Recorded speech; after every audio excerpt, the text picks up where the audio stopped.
When did this whole process of finding this story and then making a film of it, when did this all begin for you, and how did you find these kids? My executive producer, Alejandra, is from Paraguay, and she was interested in highlighting a social issue from her home country of Paraguay, and went down in 2009 with my producer, Juliana. And it's as if by chance that they stumbled across this story. Met Fabio, met the kids, and were so inspired by them at that time, and totally blown away by what they were doing. They decided that they had to follow this story. Oh, we lost the mic too. So they were Yeah, you can hear. I can talk without a mic. This. Well, I think we lost both. I think we lost both. This. Check. A megaphone? Yes. Just like, to bring another? Can you hold on? We need to choose. Oh, okay. We can talk. Yeah, okay. What are you talking about? I have a loud voice. I can try, yeah. I'm a little hoarse, but it's all right. Can y'all hear in the back? Yeah? Okay. Great. So we'll do this for this question. Okay. And then we'll get some mics for the next one. Or I'll interpret for Brad. Yeah. You give me a line at a time, and I will emote. Fantastic. I'd like to try that, actually. Okay.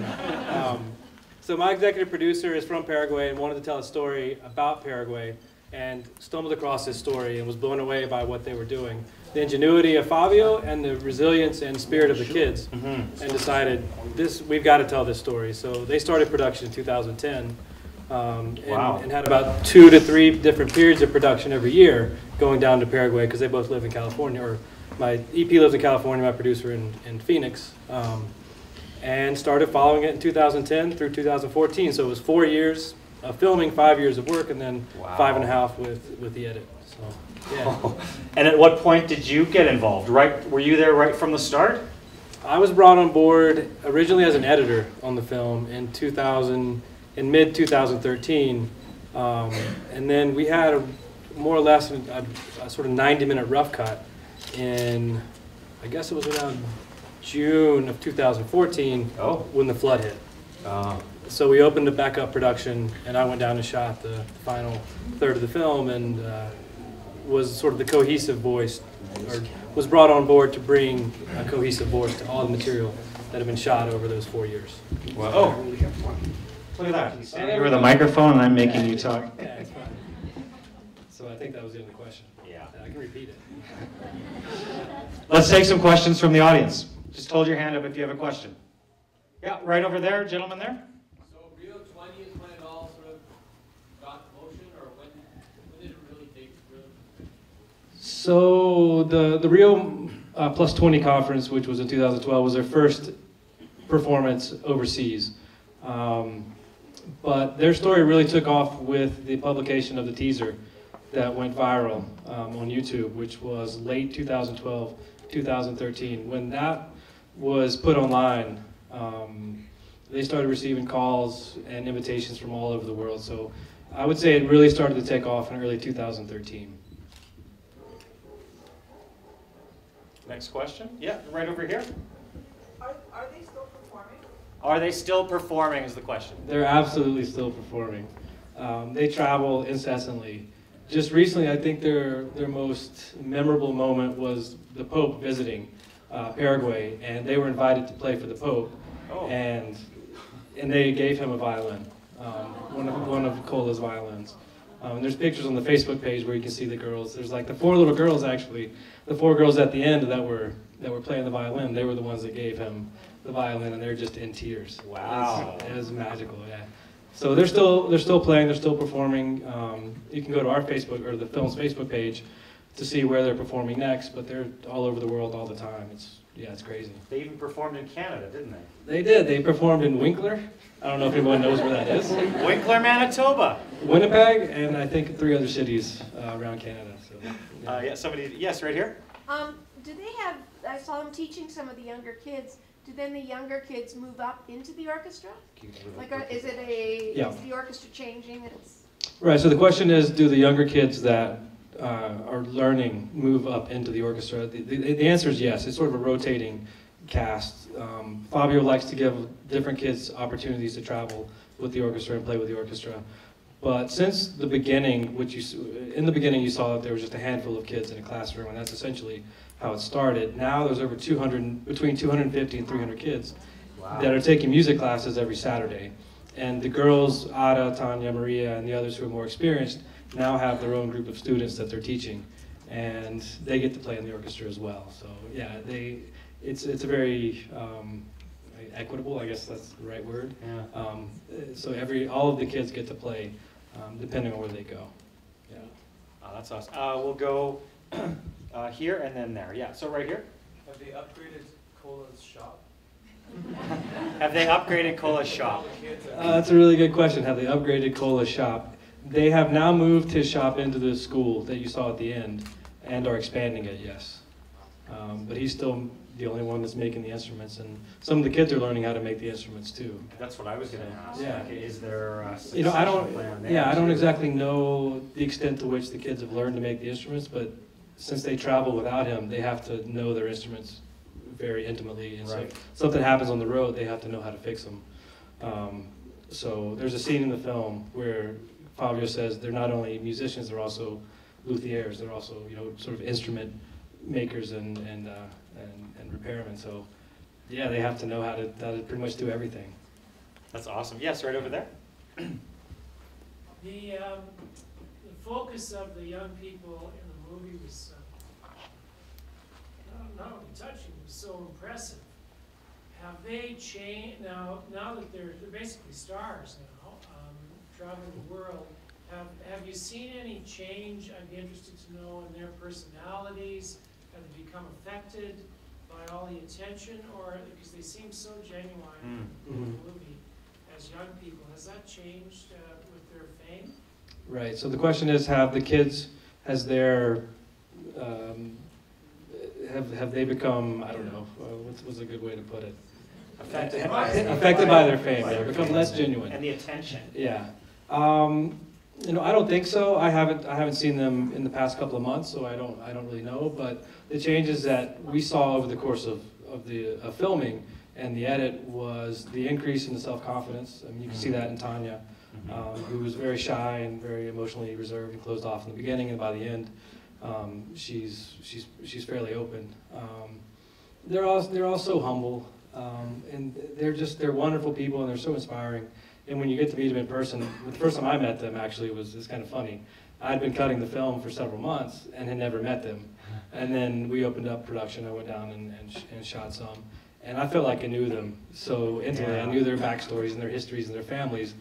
And so but they had no idea who I was. So it was this very odd moment. But You're running in like, oh, finally. yeah, and they're like, who is this? Who are you again? Yeah, but yeah, they're wonderful people. They're very humble.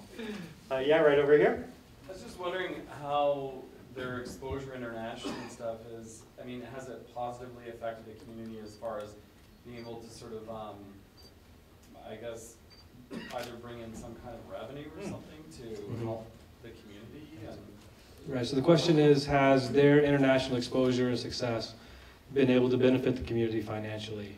The answer is yes, it has. Because of their presentations, they receive donations or they charge for their presentations, and those funds go into a fund for the orchestra that benefits the families and the kids of the orchestra, while also making sure that the project is sustainable, and paying for music classes and some other professors that are now working with Fabio to help teach the more advanced kids.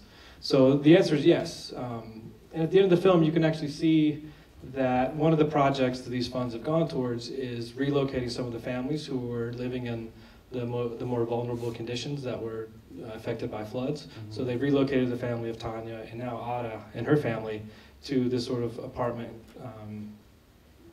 or condominium plot of land, which was the scene at the end with Tanya and her mother.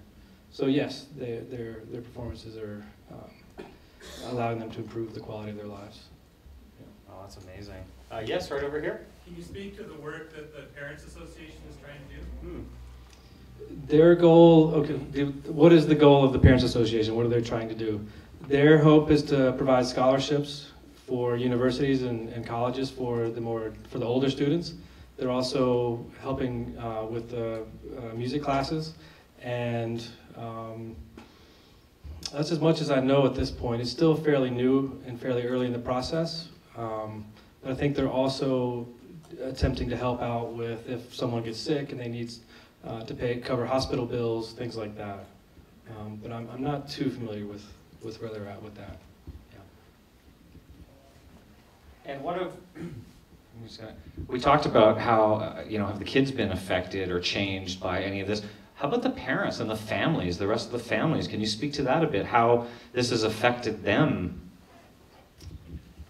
How has this affected the families? Well, it's certainly provided, gosh, that's a really good question. Ada's father, Jorge, has become incredibly involved with the orchestra. Every time the orchestra travels, they have to take a chaperone with them. So the parents are now also getting to travel with the kids, and they're being exposed to new worlds and new ideas. Is it overwhelming? I don't actually know. One of the scenes, or some of the shots we had to cut, was a scene where they went to a baseball game in Arizona, and Jorge, Ada's father, was there.